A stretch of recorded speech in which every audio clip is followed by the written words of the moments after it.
श्रीरामपूरमधील खुनाचा प्रयत्न आणि चोरी प्रकरणातील 2 फरार आरोपी जेरबंद।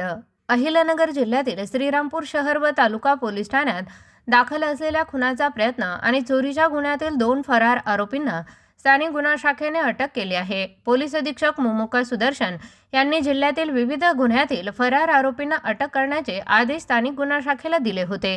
त्यानुसार पोलीस निरीक्षक संतोष मुटकुळे यांच्या मार्गदर्शनाखाली पोलीस उपनिरीक्षक विकास जाधव यांच्या पथकाने 20 जुलै रोजी ही कारवाई केली। तांत्रिक विश्लेषण आणि गुप्त माहितीच्या आधारे श्रीरामपूर शहर पोलीस ठाण्यातील गुन्हा क्रमांक 320/2026 मधील आरोपी संदेश संजय हरा राहणार श्रीरामपूर नेवासा रस्त्यावरील रिलायन्स पेट्रोल पंपाजवळ असल्याची माहिती पोलिसांना मिळाली। त्यानुसार पथकाने त्याला ताब्यात घेतले।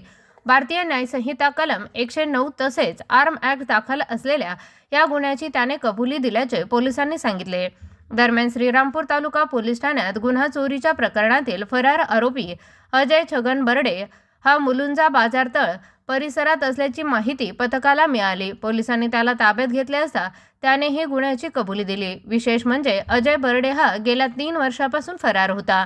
अटक करण्यात आलेला संदेश हरा याला पुढील तपासासाठी श्रीरामपूर शहर पोलीस ठाण्याच्या ताब्यात देण्यात आले असून अजय बर्डे याला श्रीरामपूर तालुका पोलीस ठाण्यात हजर करण्यात आले आहे।